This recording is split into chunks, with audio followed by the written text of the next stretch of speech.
Assalamualaikum warahmatullahi wabarakatuh. Nama diberi Nur Alia Syahira binti Syahri. Tajuk perbincangan kita pada hari ini adalah persepsi masyarakat bukan Melayu terhadap 5 elemen tradisi dalam perlembagaan. Seterusnya, saya akan memperkenalkan ahli kumpulan saya yang lain. Yang pertama, Nur Amni Asilah binti Muhammad Zaimi. Yang kedua, Asmari Syahaya binti Malik.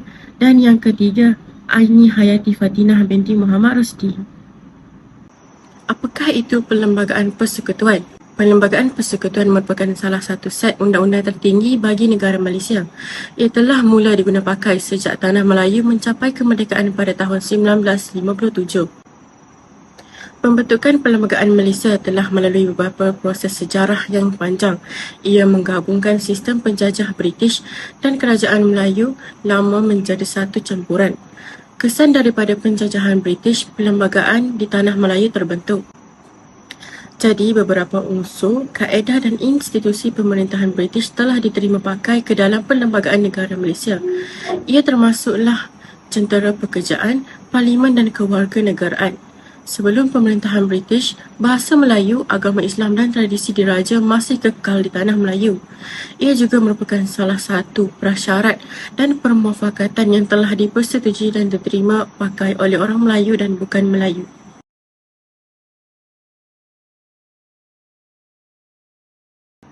Elemen yang pertama adalah agama Islam sebagai agama persekutuan. Elemen-elemen lain yang terdapat di dalam Perlembagaan Persekutuan adalah agama Islam sebagai agama rasmi. Peruntukan berkaitan Islam ini dan juga agama lain merupakan salah satu daripada 4 tradisi yang termaktub di dalam Perjanjian Persekutuan Tanah Melayu 1948. Isi-isi perjanjian tersebut menjadi asas kepada penggubalan Perjanjian Persekutuan Tanah Melayu 1957 serta Perlembagaan Persekutuan 1963.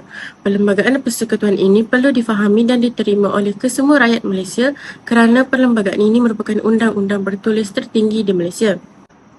Oleh yang demikian, pemakaian prinsip ini hendaklah tidak menyekat rakyat bukan Islam menganut dan mengamalkan agama mereka sendiri. Ini bermakna tidak membawa maksud negara ini bukan merupakan negara sekular. Malah Islam mempunyai kedudukan yang sangat penting dalam sejarah dan kebudayaan Melayu. Sebagai sebuah negara yang berbilang bangsa, Malaysia mengamalkan amalan konsentrasi beragama. Namun, terdapat segelintir rakyatnya yang masih menimbulkan isu-isu yang menyentuh sensitiviti agama dan berupaya menggugat perpaduan kaum di Malaysia. Antara isu-isu sensitif yang sering diusik ialah isu murtad, isu kumpulan bekas penjawab awam G25 yang mengkritik undang-undang murtad, serta kumpulan sister ini Islam yang memperjuangkan kebebasan hak dan kesamarataan jantina. Dan juga isu yang semakin berbahaya sekarang adalah ancaman liberalism, sekularism dan pluralism yang memperjuangkan hak kebebasan manusia, kebebasan agama, memisahkan urusan agama dengan duniawi serta menolak autoriti tradisi ahli sunnah wal jamaah.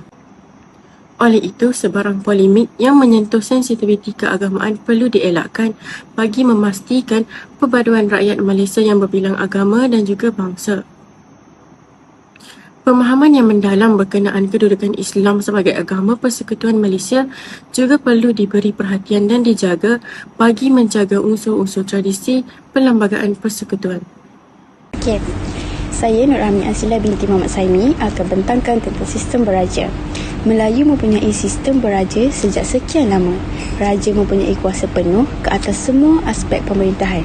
Pegawai-pegawai yang dipilih untuk membantu mengawal penjajah British ketika Malaysia menjadi jajahan British.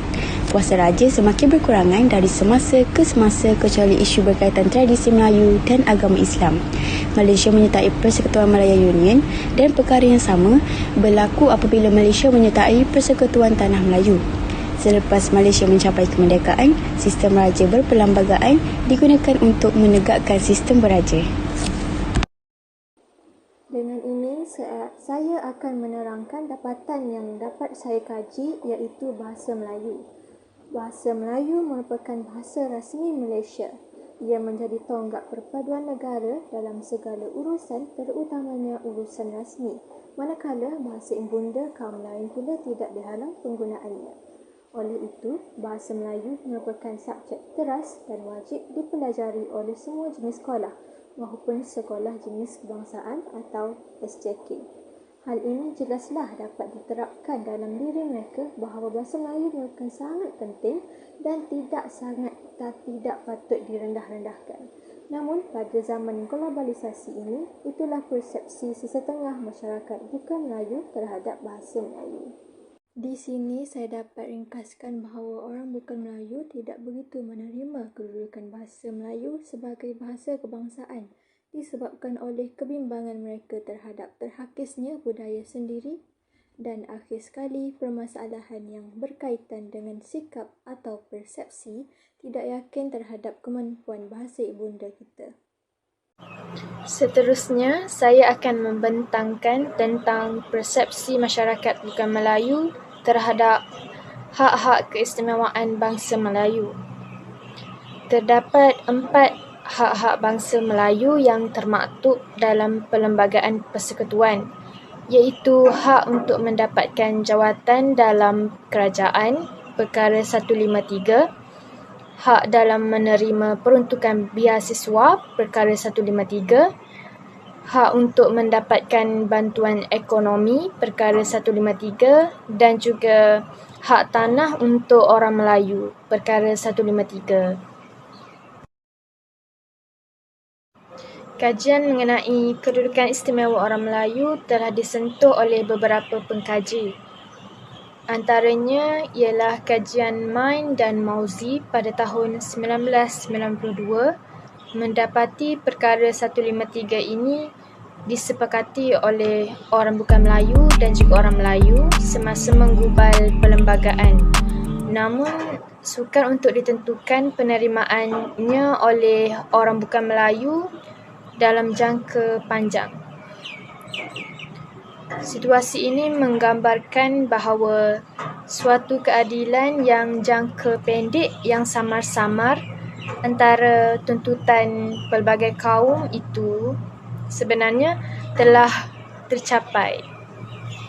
Selain itu, kajian Harding pada tahun 1969 turut menyentuh mengenai perkara 153, iaitu kedudukan istimewa orang Melayu.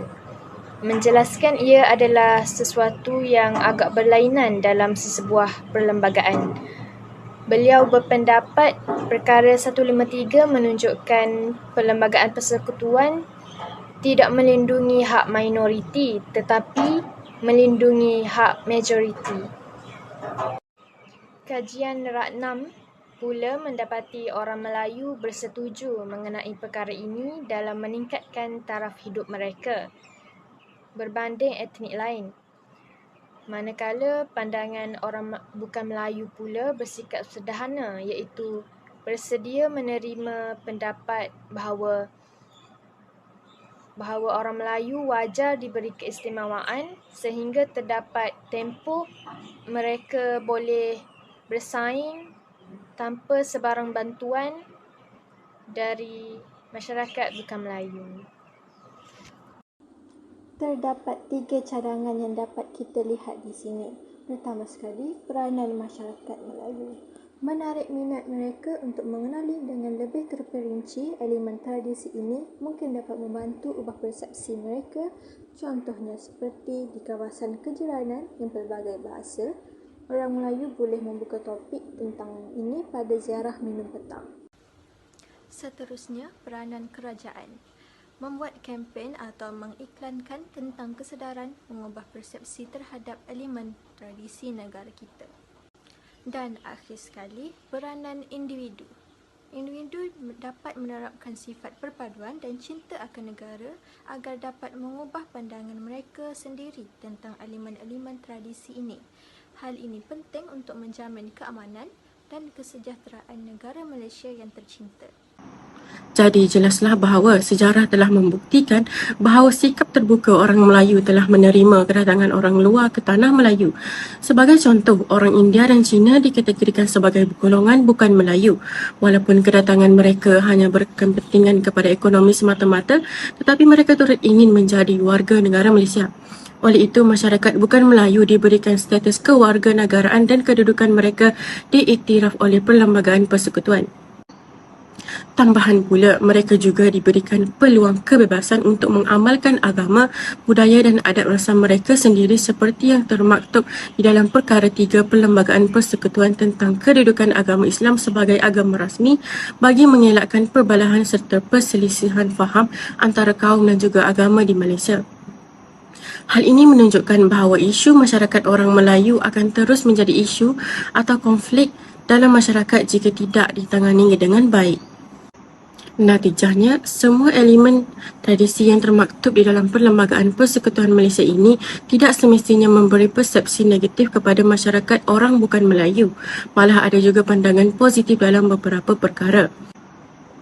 Pembentukan perlembagaan menjadi satu ukuran yang dapat menjaga serta memelihara keamanan perkauman di Malaysia yang boleh membentuk ikatan yang akrab terhadap penerimaan orang Melayu dan orang bukan Melayu yang telah mewujudkan masyarakat yang harmoni dan majmuk. Walaupun terdapat segelintir masyarakat, terutama masyarakat bukan Melayu, merasakan elemen-elemen di dalam perlembagaan persekutuan tidak diperlukan lagi.